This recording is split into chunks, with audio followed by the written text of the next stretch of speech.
Mohammed, how are you? Hello, Victor. I'm good. How are you? I am doing good. I think some of the Perfect. folks will be joining us shortly here. Usually they show up right on time, so let's give people time to connect. Yeah, sounds good. The first lesson was really nice, by the way. I learned a lot from it. Nice, nice. I'm glad. I'm glad you're getting value for it. Thank you. Where are you How long have you based? been? I'm in Montreal, Canada. Nice. Yeah. And yourself? I'm in Calgary. Calgary. Oh, okay. And may Yeah. I ask, do you have Portuguese or Brazilian origins? Yes. I am Brazilian by birth. Okay. Yeah. Okay. Man, I used to work in coffee a lot in my previous job, Oh and I yeah. had lots of Brazilian colleagues in Sao Paulo. So I recognized Nice. the accent. Nice, nice. Yeah. Brazil. You said you worked in coffee business? Yeah, in my previous job, it was I was doing IT for the coffee industry. So, Nice. Yeah, there's good coffee in Brazil for sure. uh, yeah, you guys have the best coffee in the world, that's for sure. Nice.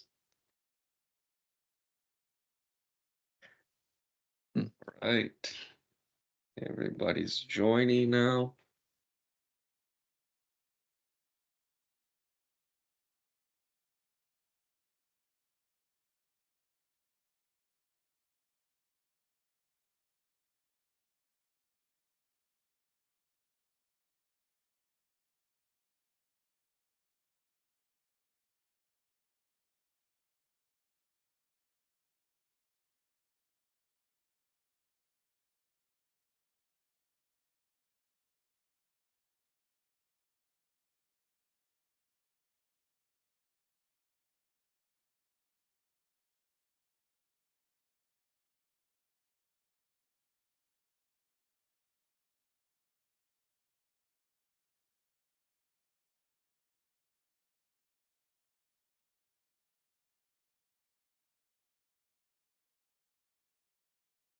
Ready.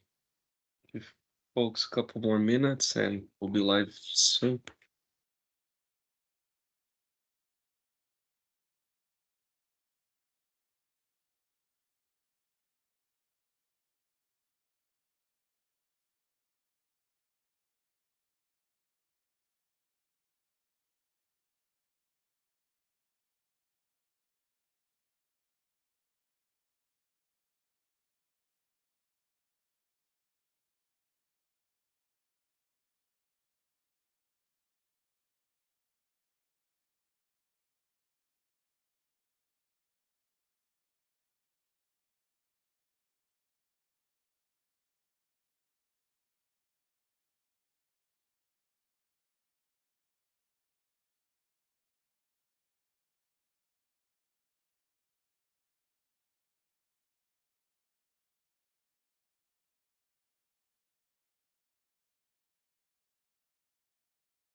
Already, I think we can get started. I think some of the folks will join now. I do remember that there is a period of time when we do the spring sessions in for Zero to Hero that the time also changes in the UK.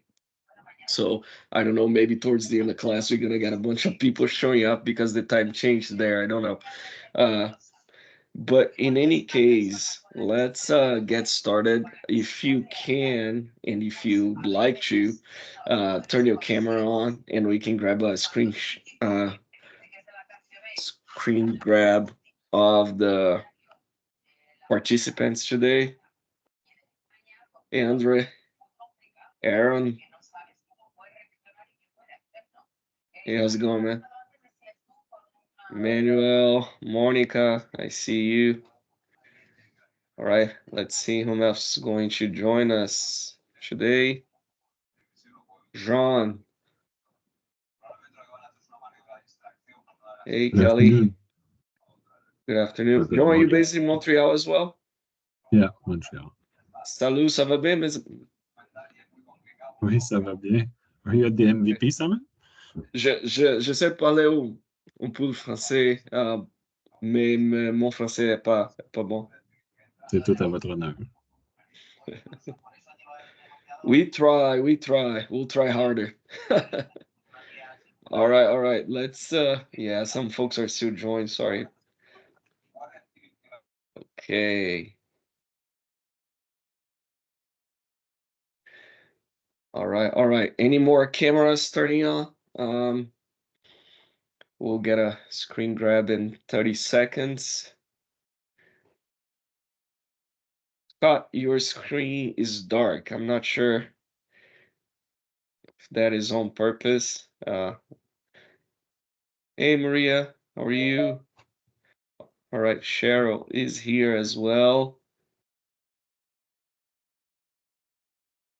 All right, Cheryl, I will make you a presenter here as well to help me out should we need. Okay, Norris, thank you. Gonna be my co-pilot for a day, or the pilot. I'll be the co-pilot. I like that. All right, anybody else who wants to be on camera? Let's do this. Hey, anybody else? No? All right, on the count of three. All right, 3, 2, 1. Okay, cool. Let's see if I have it.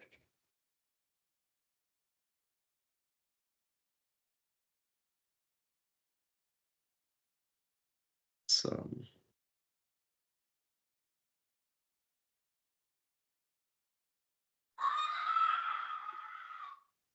okay. Oh, no one's in danger there. I heard somebody screaming on the mic. Hopefully things are well. Okay. Alrighty, everybody. This is lesson number 2 of the Power Pages and AI Zero to Hero. And I am excited for this one. Reason being, I think we're gonna have a lot more to show this time. Hopefully my site is still on. I had a little bit of trouble with that site I created on the first lesson. All of the content was there, but for some reason I couldn't run it. So I created another one, probably 10 minutes ago. And hopefully that one will do the trick for us today. But yes, I'm excited for this lesson. Lesson 2, it will be a hybrid of looking at the data structure for the Power Pages site so that we understand exactly what Copilot's attempting to do.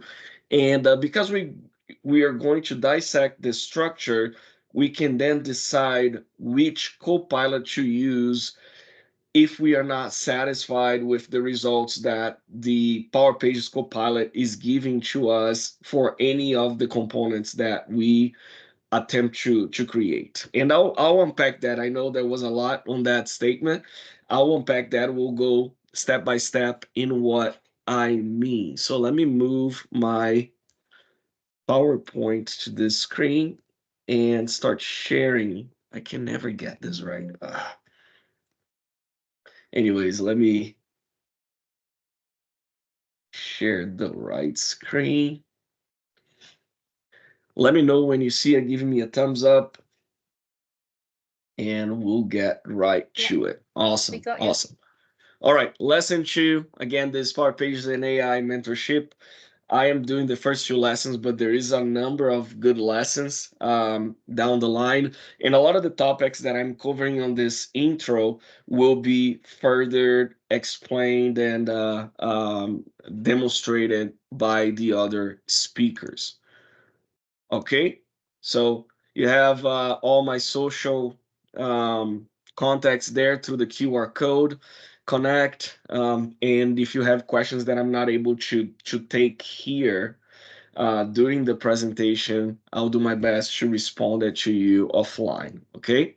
So today, what we are doing is we are going to look at Power Pages under the hood. We're going to look at different components of Power Pages, and that is tables in Power Pages that are used for specific purpose. Then on the second step, we're going to look at designing my data model for a Power Pages project.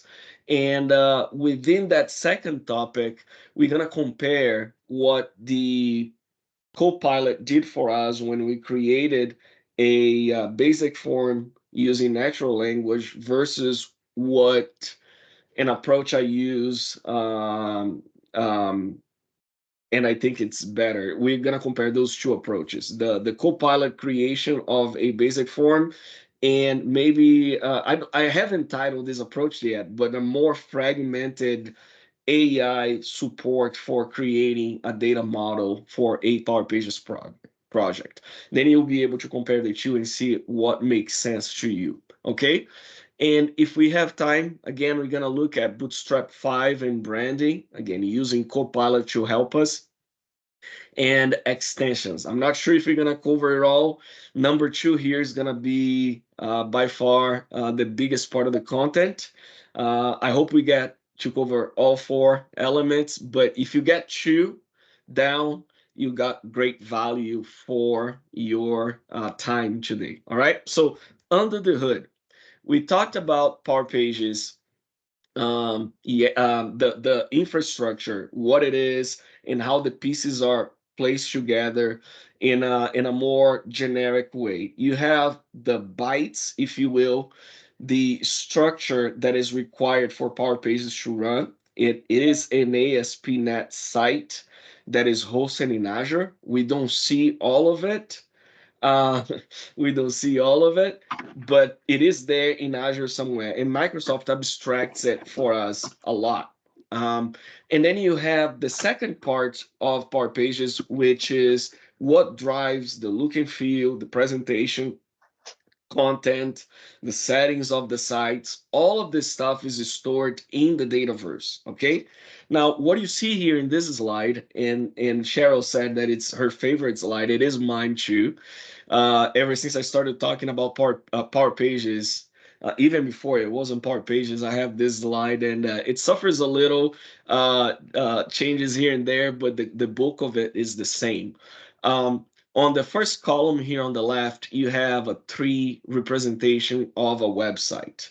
So the Power Pages site has an entry in a table called websites in Dataverse, and it stores information about that site, the URL, so on and so forth, and all of the other data that's associated to your Power Pages site is related to this record in Dataverse.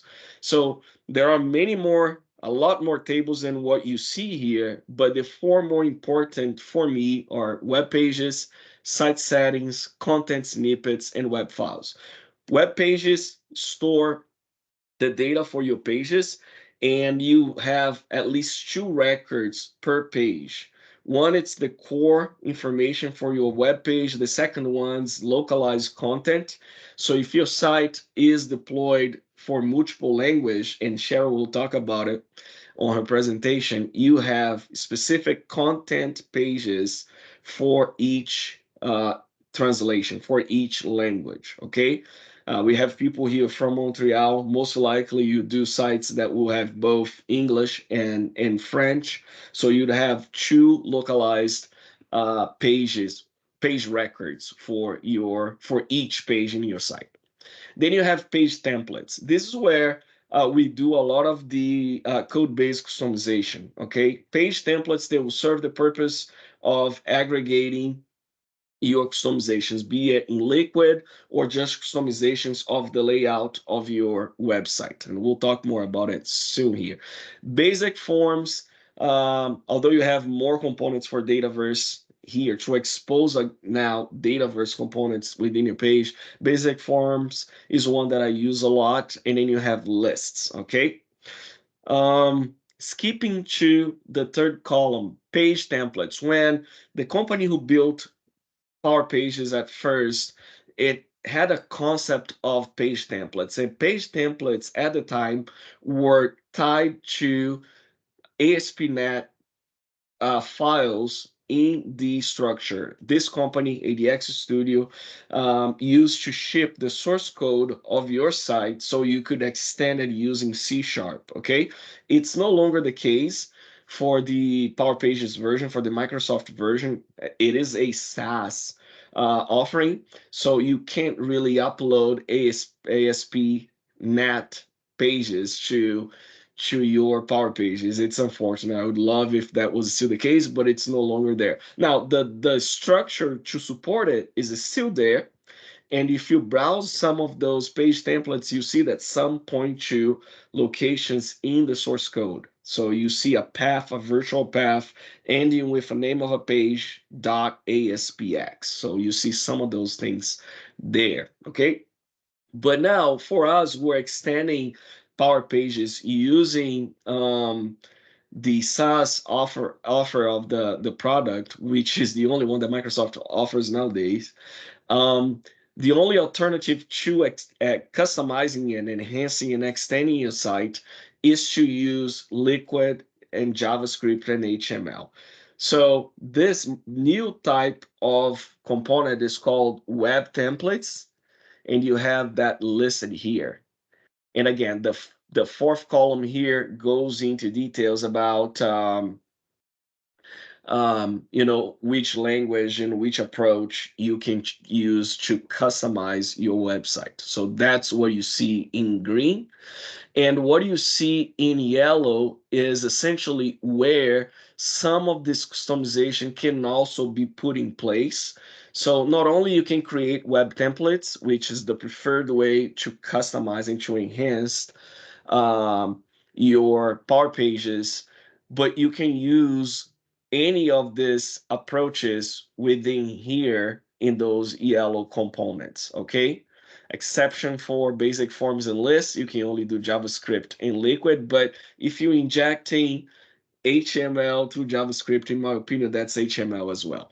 But the yellow areas are areas where you can use JavaScript, Liquid, and HTML to extend your site.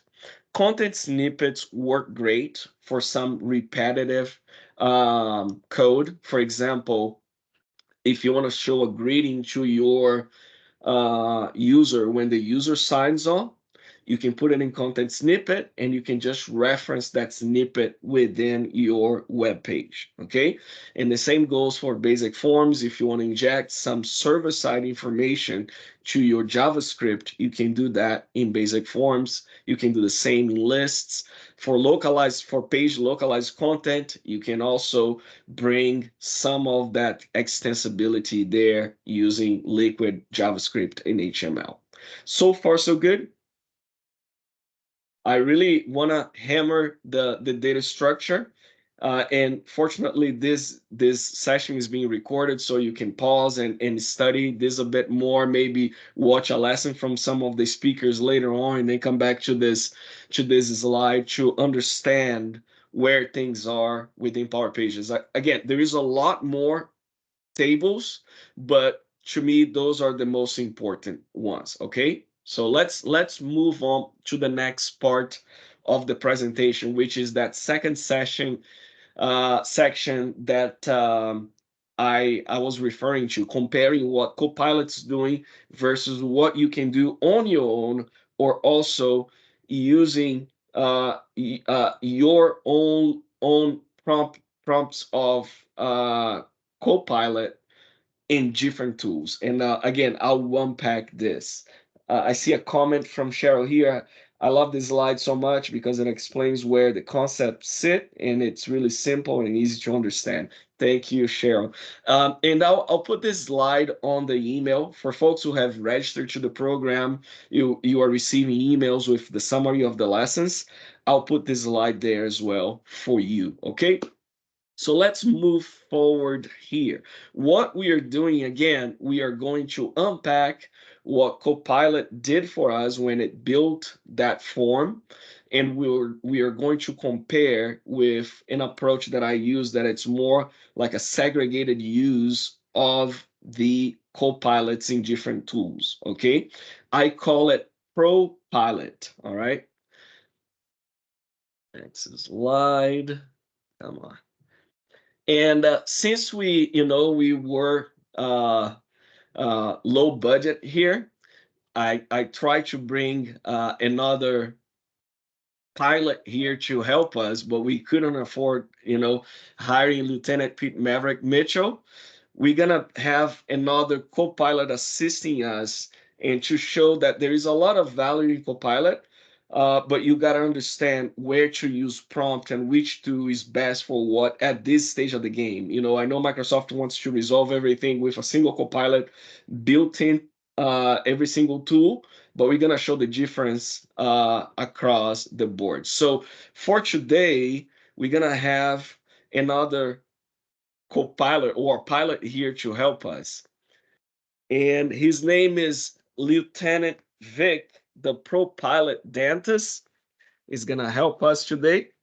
Let me get his suit in place. Give me 1 minute here. If I can find my jacket, and we'll be set and ready to go. You can buckle up. Make sure you have your seatbelts on, and we are about to lift off. All right. Again, this is all hands-on. So if the screen takes a while to refresh and to load, forgive me, we are doing it live, okay? All right, let's refresh the screen and let's have a look at it. While it's loading, I'm gonna get my next screen ready to go. And we'll see. Hey, Victor, just FYI, you're sharing your teams. Oh, okay. I was sharing teams all the time? No, just the last minute. Yeah. All right. Thank you. Okay, website not found. Let's go home and let's try to find the site once again.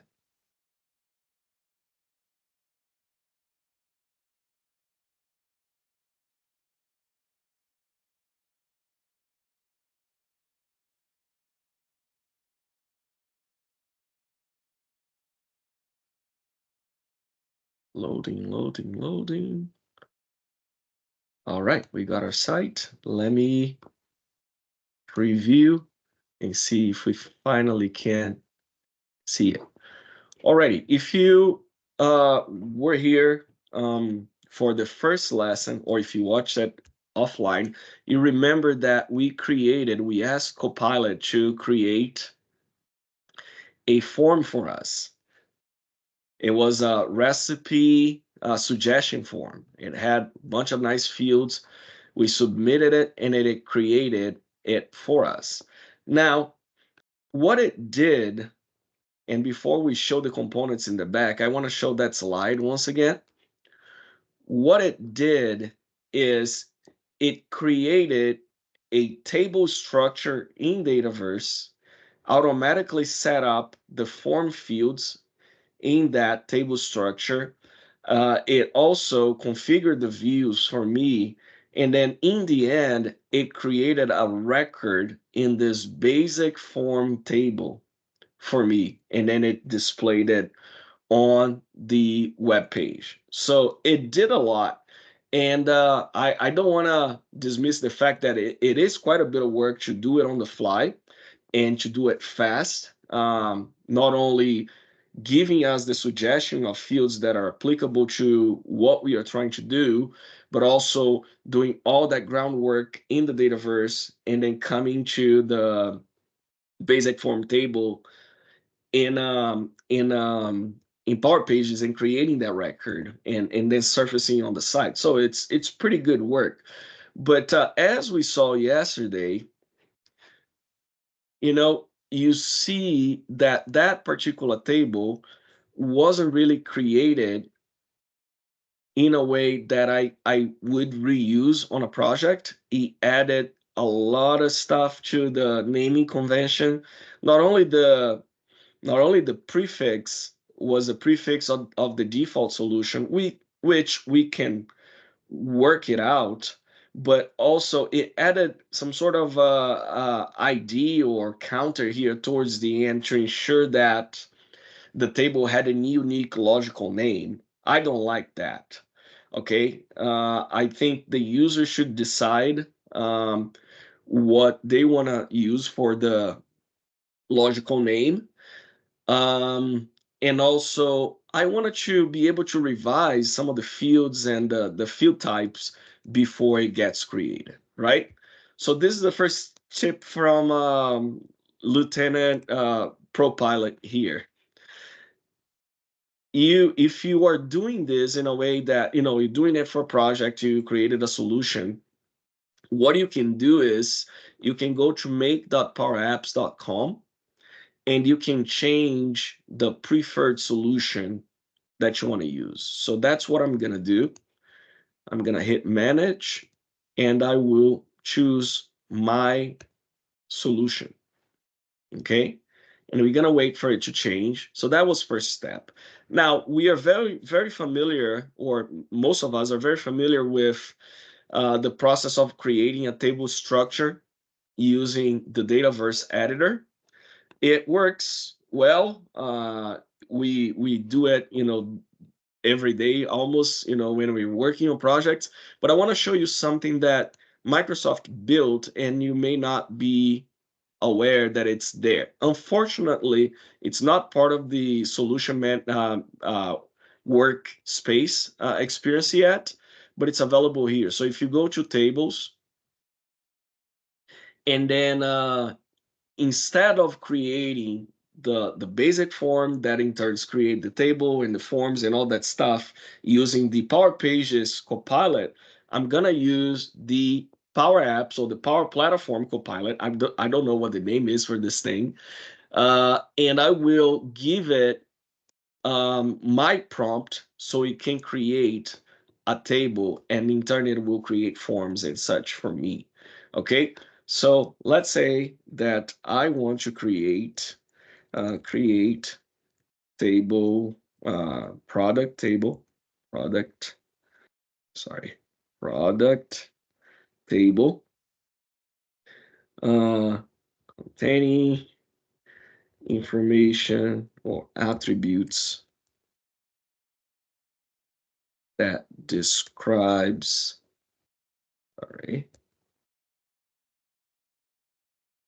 a product, include a auto number field for SKU. Okay, let's see what it does.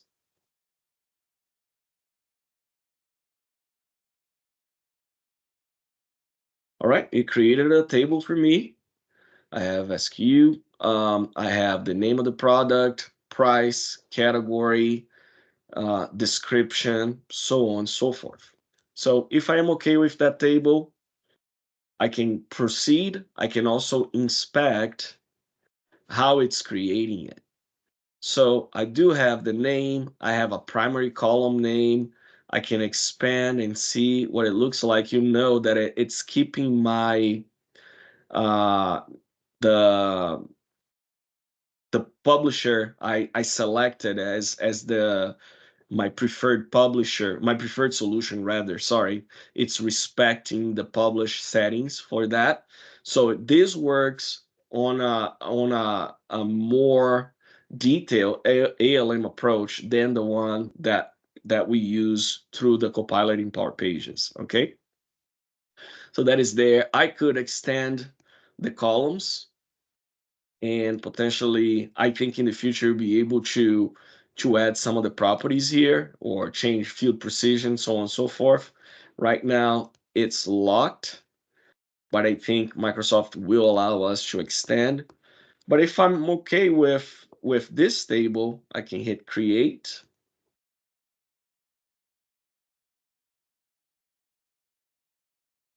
And hopefully this won't take time. While it's creating the table, if anybody has a question, comment. Oh, too late now, I guess. That went fast. Okay, I created my table. It looks nice. I can take a look at the form and see if there was one for me. There is none. So I still have to do this work here.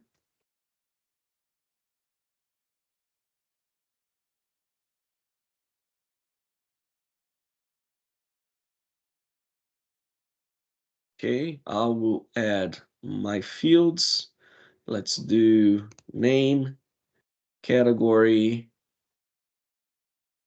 what else? Description and price, right?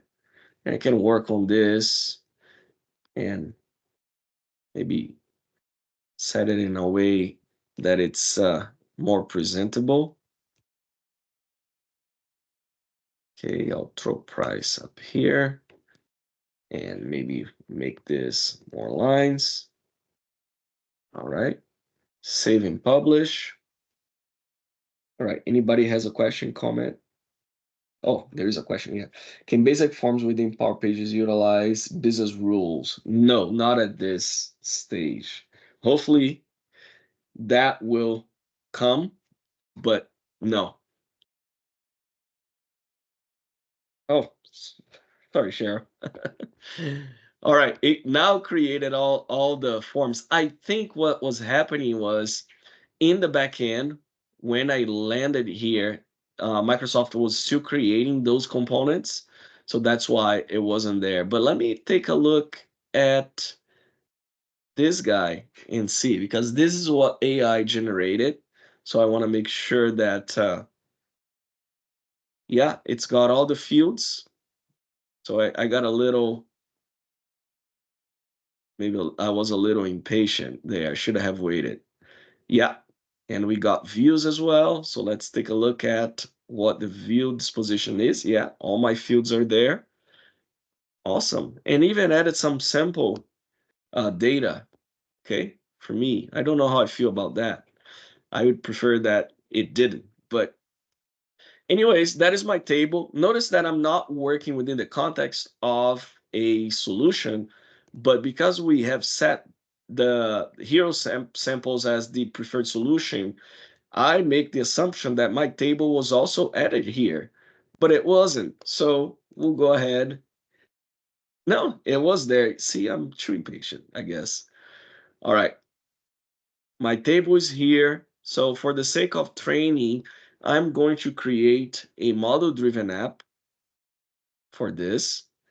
Now, the expectancy is that Copilot in this experience will also help us, you know, creating these assets. We are not quite there yet, but we'll get there. So we'll call it Contoso Foods.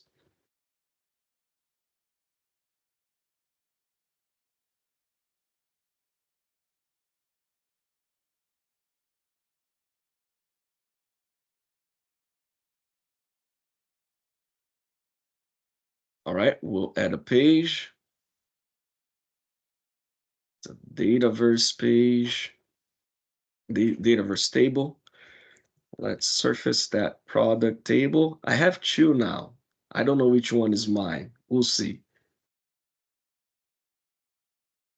Maybe there was one that was already that was shipped with. Yeah.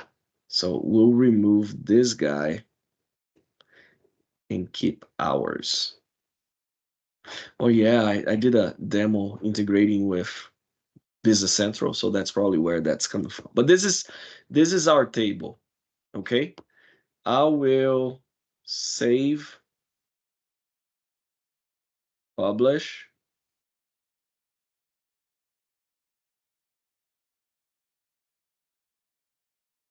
And then we're gonna hit play to execute this model-driven app, just to show you that the table is there. Now, for the sake of training, I'm going to change the name of this table. Otherwise, we're gonna be wondering which one is the valid one. So I will change the display name and we'll call it food product.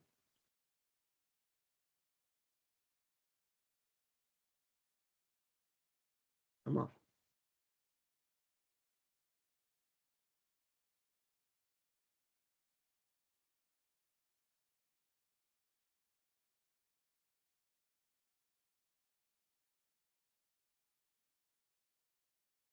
Right.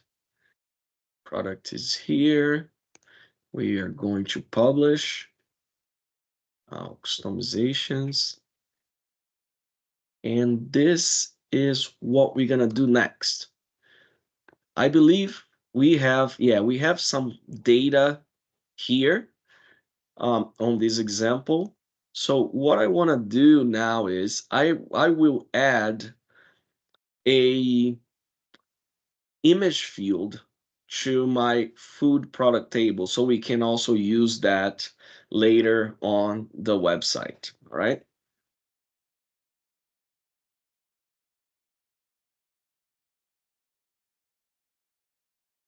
Right, let's add one more column.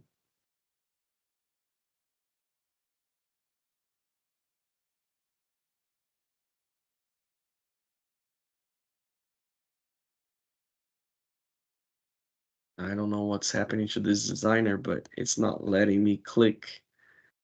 Okay, now. Product photo of type file image. And let's make this a primary image field. Save. I have to throw that into the form. Apologies for going back and forth here.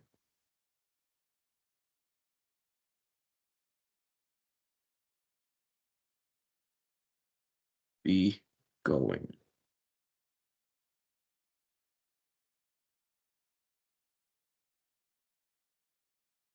Let's put that one at the very last field. Save and publish. Now my field is there. We are good to go. I will come back to Power Pages. Come on. All right. And what we are doing now is, first of all, I'm going to build a list to expose the data that's available in Power Pages.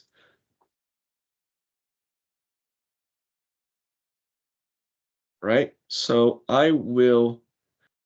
maybe I'll remove this section. So this is a bit more presentable.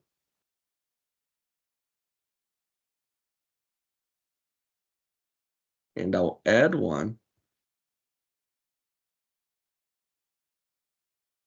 Call it, add a title to it. Let's say list of products. List of products, right? Let's center that. And I can change the text style.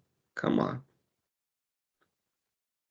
All right, we got that. Maybe I could change the look and feel a little bit.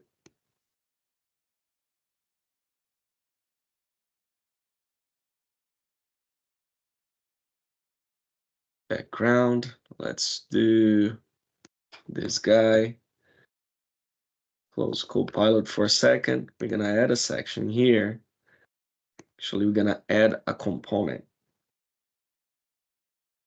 So the component's gonna be list.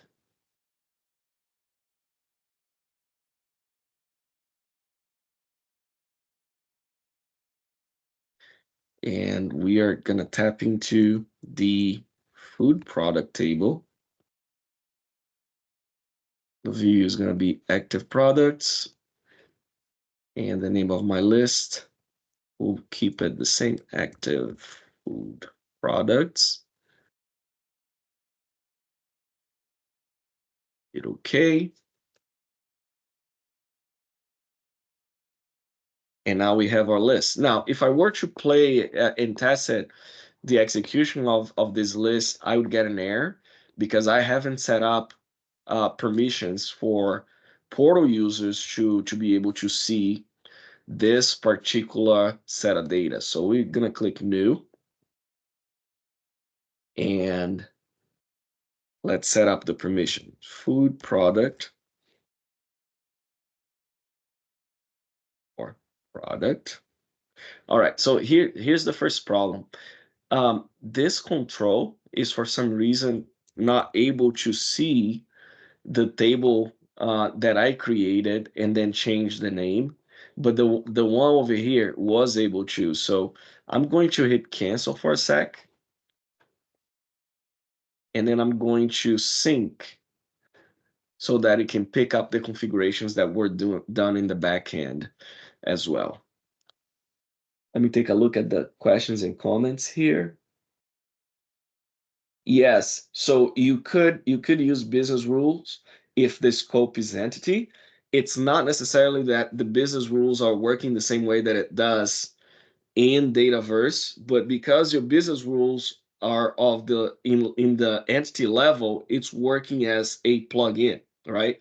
So those validations are happening server side, and then if it fails, it returns an error back to the screen, but it's not like a client side validation. And thanks Arpit and Cheryl for providing the details there. Okay, it's now synced. I can click on new permission, and food product now is displayed here. So I'm gonna give these guys read, update, create, and delete permissions. Don't do this in a live project, okay? I'm just doing it to illustrate how it's set up. And some of the other speakers, they will talk about the levels of permission here. So you have more information about the different access types, all right? So now I do have the permission. I'm going to hit preview, maybe sync once again and preview, and I should see that list of information there.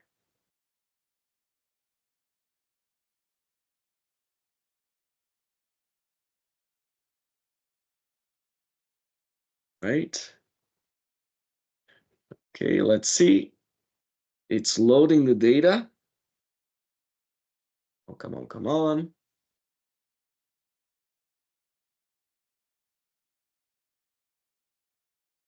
It's coming. Okay, I don't have permissions to view these records. Maybe my sync was, oh, I did it for signed on users. So I gotta go back to the permissions.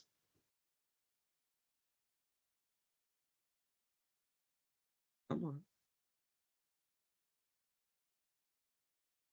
And I'm gonna give permissions to everybody. This is not the way to do it, but for the sake of the demo, that's how we are going to do it.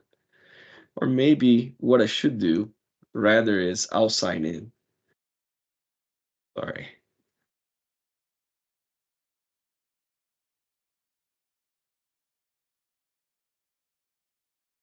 Let's do that.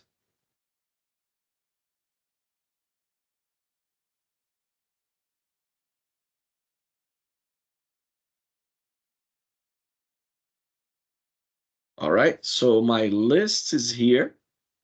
Okay, you were able to surface data from the Dataverse.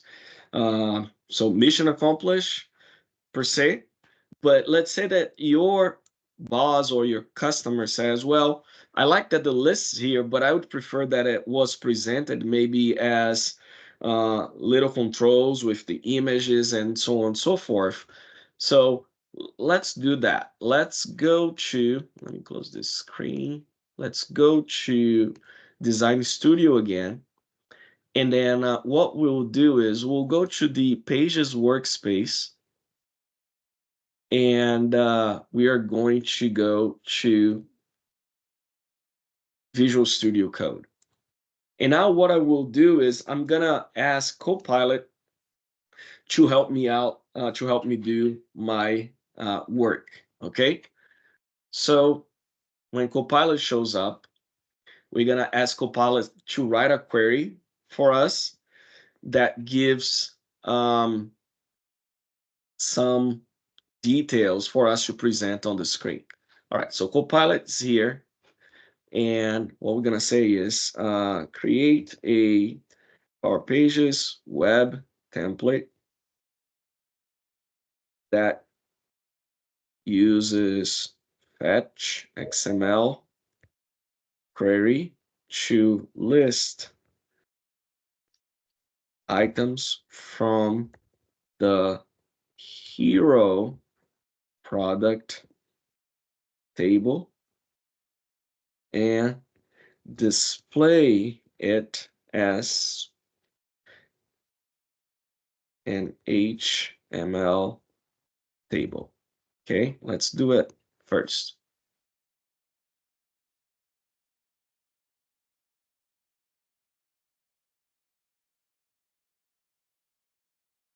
While it's working on it, I want to highlight that you see how it included the tag for my list. Here, this is the content of the homepage, and I can see the items that I created from the front end as code. So it created what I needed. I'm going to take this fetch XML, place it here in hope that it still works. All right, so I have product ID. I know that the columns are not named this way. If you have any questions as to what the column names are, you can always go back to the backend and see it there.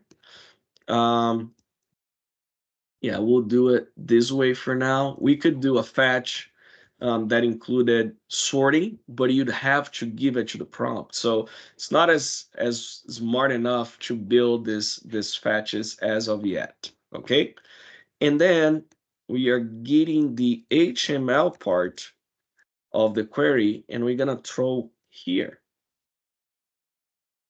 All right. So again, I have to change the name of the columns as Copilot's not inferring to the tables that exist in the backend. And then I can save. I can sync and hope for the best.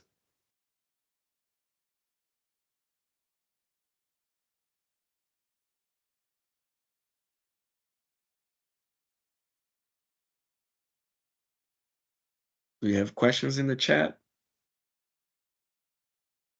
I guess not. Oh, there is a fetch XML error. Okay. Placeholder.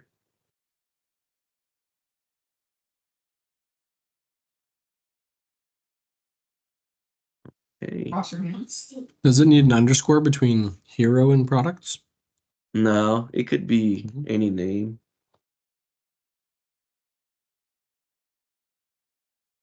Alrighty then. Let me take a look at some source code here that I had prepared in advance.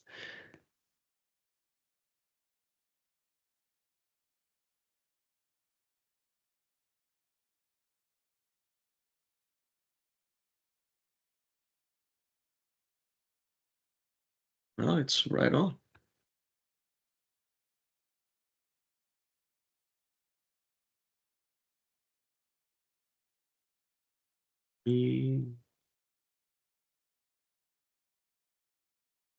Use Copilot to see if it needs to infer to. And the table is hero product. I'm sure of that. So let me go back a second.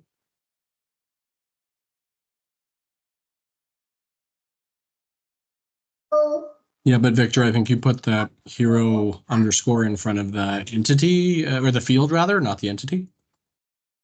I think I did both. Yeah, I did it here as well.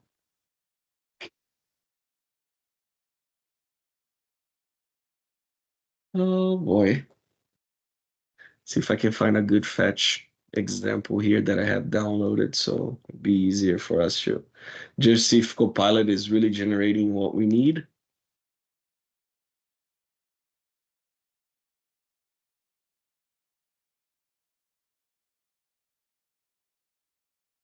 This is correct. And this is correct as well.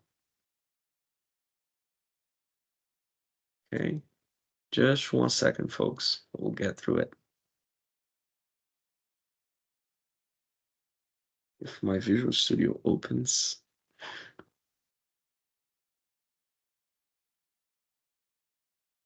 Fetch hero products, that's the name of the variable. And we are catching it here. Save time. And let's see what the error was.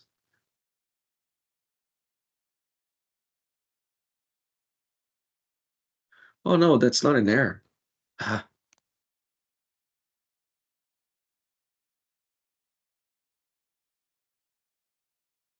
It's just saying that there is a fetch placeholder there. Okay, let's refresh.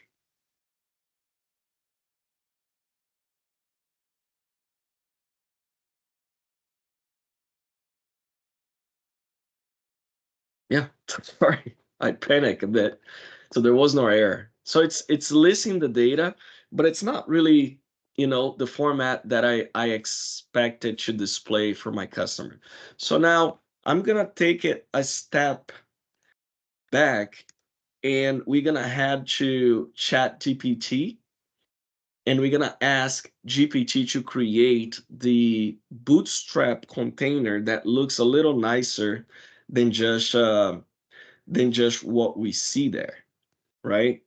So we're gonna say GPT create sample HTML based on Bootstrap 5 to display a card with image and title and link. Right now, this is a whole code for a full page. We don't need that. All we need is the card part of that component. Okay, so I can take this part, bring it to Power Pages, and I'm going to comment out the initial grid, the initial list that we put in place.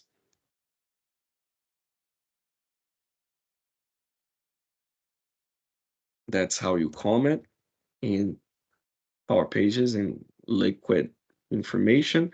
I'm gonna throw that HTML here and save. I just want to see what it looks like before we start composing it, okay?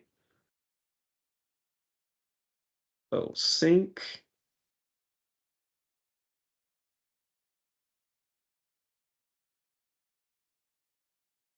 And then we are going to present it here.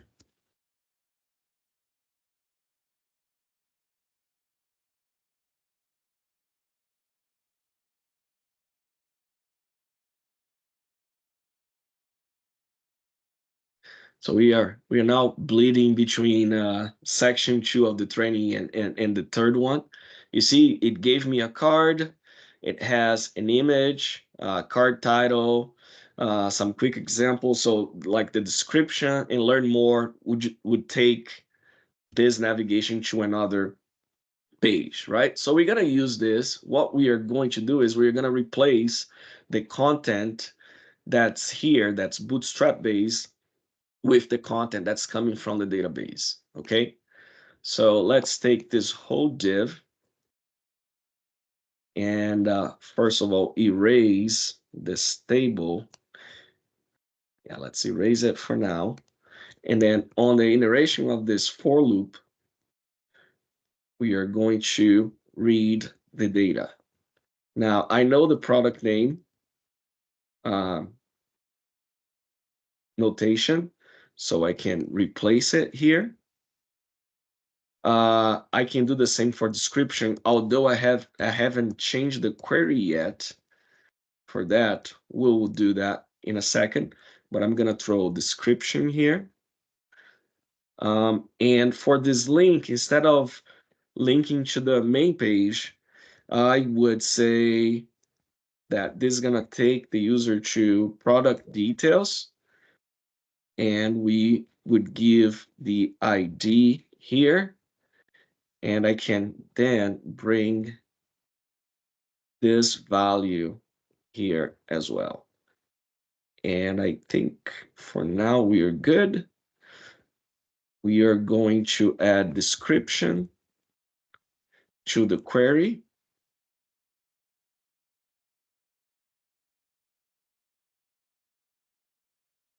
And we also wanted to add the image that I have blanked out. I don't remember the name of the column. So let's go there and inquire again. It's product photo. Okay. Product photo is here. And for the image, we gotta do something just a little bit different. Do you see which screen you see? You see code, right? All right. So I'm gonna get the notation for image, and we are going to replace it here. All right, but I have to change this to product, and this is gonna be hero product photo. Is that correct? Yeah, product photo. I think I need to add underscore URL for where it's saved. Save this, and now we are going to sync, and hopefully it's going to give us what we need.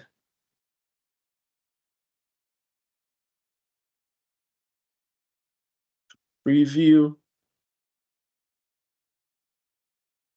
Oh, I might need to go back here. Let me just load some photos while the page is loading.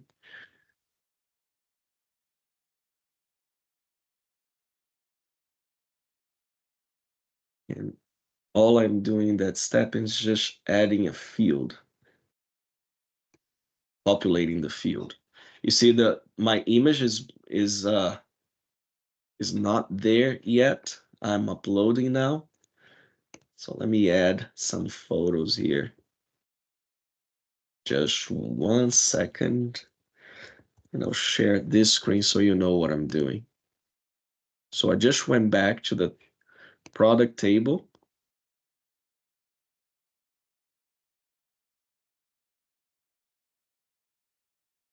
I know it's food products, but for the sake of the demo, I gotta hurry here and just use what's available.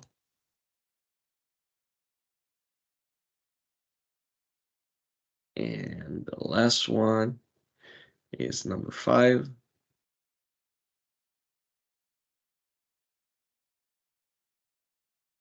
Okay.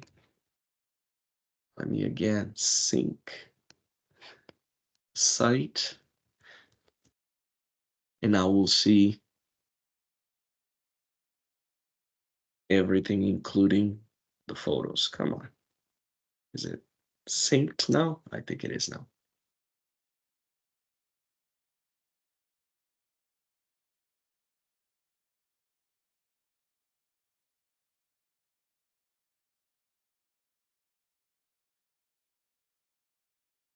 Come on.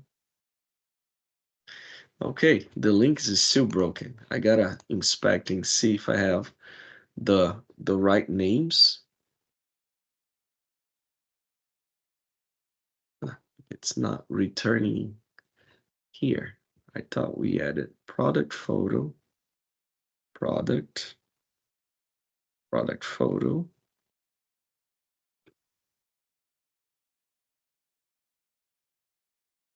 URL.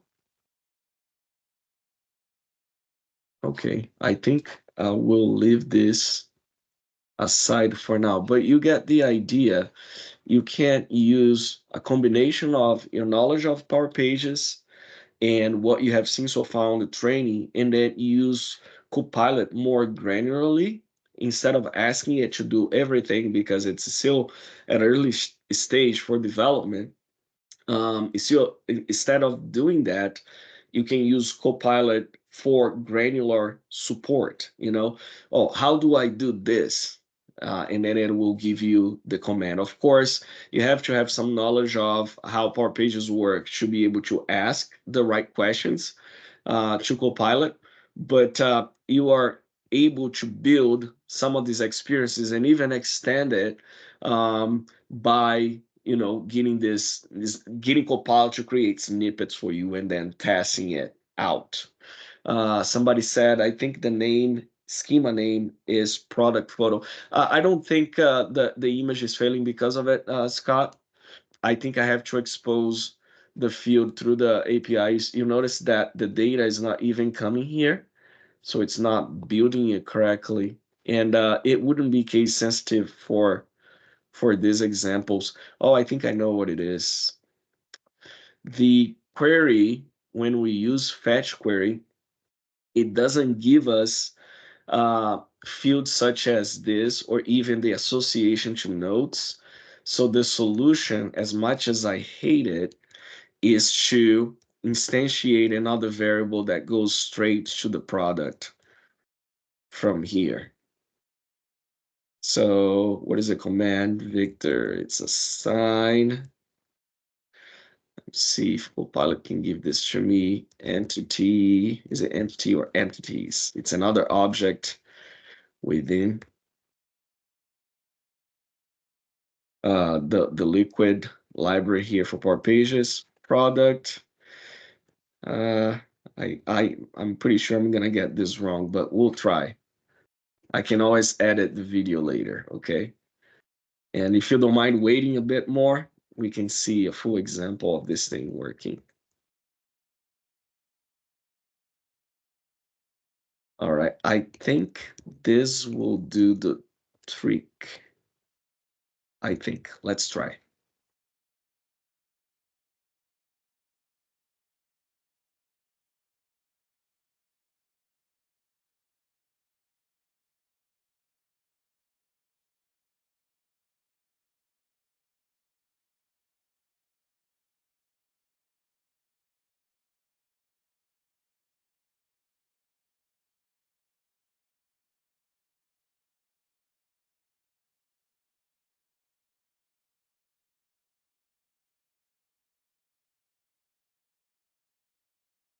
Right.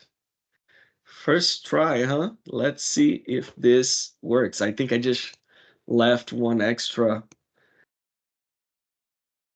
forward slash.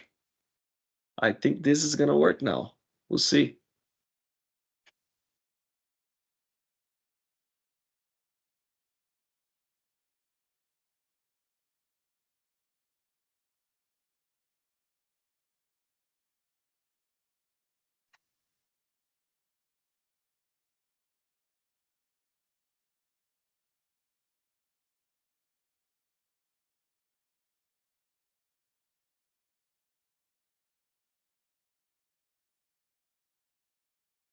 Already. Okay, we are past time on the lesson, but one way you could extend this is you could ask Copilot or even ChatGPT to give you the bootstrap notation for making an image responsive, and even ask for it to create an HTML example that stacks or places this cards side by side. Okay, so this is how I use Copilot. I call it the ProPilot strategy, where you kind of guide the flight, but you are leveraging your previous knowledge of the technology to properly ask questions. You notice that I kind of panicked there for not knowing if entities was the right object name for that liquid option. So if I didn't know what the name was, or if I knew it kind of halfway, I could ask Copilot about it, and it would give me an answer that would help me. All right, so we are past time, but I want to open the mic for questions as I prepare for the next Copilot flight. Okay, go ahead. Anybody has questions, comments? Hi, Victor. There was a question in the chat about whether to use, whether when you recommend using a choice or maybe a reference lookup. So I've just Okay. responded. My thought is that typically I'd go with the choice if it was sort of static and if there were fewer choices, and then maybe use a lookup if the data could grow over time or could change. That's Yes. my take on it, but you may have other ideas. No, 100%. You're spot on. Another way to explain would be whether that set of data is going to be managed by a sysadmin or an end user. Because if it is to be managed by an end user, the end user cannot get into the back end and then change the option set, right? They can only do it through the interface. Okay. Yeah, there is another question. Can you use the primary image attribute from the table? So when I create the image field, I create it as the primary image attribute. There are ways to show these images, Scott. If I refresh my screen, you'll notice that it lags a little bit because I'm using the full size of the image. There are ways to select what version of the image you want, if you wanted the thumbnail or if you wanted the full size image. Um, Franco Musso, who's presenting next week, if I'm not mistaken, he's gonna talk about it, and he has a great article on it as well. Fetching image, either going straight to the back end or using Web API to do the query so that you load the page, and then after you use JavaScript to go pick up the contents of that image, so on and so forth. So it can be done that way. Just There want is to add one. one thing, Victor, regarding the question, what to choose between the choice and the lookup fields. So just one thing I would like to add here. For example, if you are creating the lookup fields in the Dataverse, then you can also convert that to the choice using the metadata. Okay. So as Victor already mentioned, like it's up to your requirement whether you have to choose the lookup or the choice. But if you want to render the lookup as a choice, then you can do it by metadata as well. But of course, if you convert the lookup to the choice, then you will not be able to use the lookup filtering that works out of box. Yeah, but you just need to keep in mind. Awesome. All right, we have one hand up.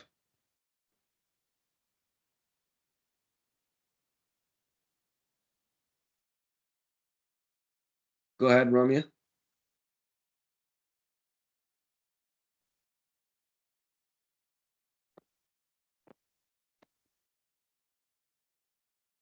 All right. Romeo, do you still have a question or?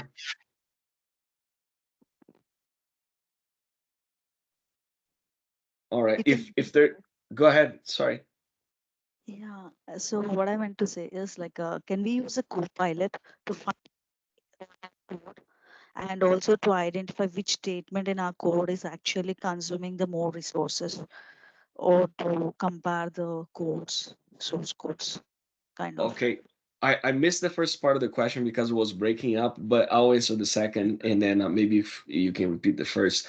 But the second one is if we can use Copilot to give us information about, telemetry information about the app. Not for pages. You can do it. I think you can do. I gotta be careful what I say. I think you'll be able to do model-driven app as you do Canvas today. But for pro code approach, you can do some of this stuff in Visual Studio Code, but not for pages. Have you seen anything done to that regard, Arpit? No, not really. In the Copilot, currently we don't have that capability. But I think in one of the project, if you want to trace like which code is consuming more time or execution time, or which page is taking more time to load, I think there is some Google Analytics script is available that is free of cost, I guess, and that you can put it in the content snippet. And in the similar way, you can capture that analytics in the Azure application insights as well. Mhm. So since Portal is a SaaS-based product, so you can track. But I'm 100% sure there is no out-of-box feature or straightforward way available to track this kind of thing. You need to either go with the Google Analytics or Azure Application Insights. Good, clear. Okay. And Vector, thank you. All right. Any other questions, comments, concerns? Do you like what you have seen so far, except this pilot skit here? uh, I love um, that pilot suit. all right. All right. We'll do it more often. We got the True. pilot out into live events now. I've been on Amazon already looking for one for myself. There you go. Let's do it. Let's do it. All right. Well, if we don't have any more questions, we'll end today. Next week, I believe Franco Musso is presenting. So let's check that. From Zero to Hero. And we have a number of other speakers, including Arpit and Cheryl. They are presenting in the program, which I'm thankful for.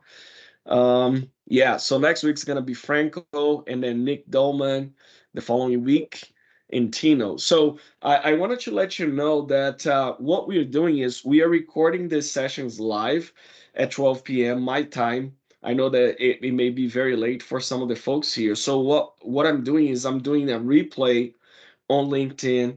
Uh, I think it's 5:30 p.m. my time, and then 9:30 p.m., which is morning in India and abroad.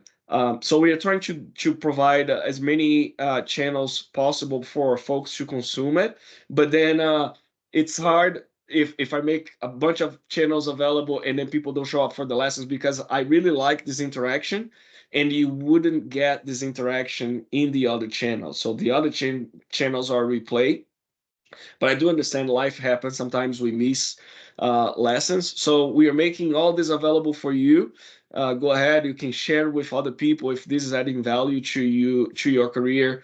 But make an effort to be here live with us, okay? Because that's where I think you get the most because of the interaction. So thank you so much.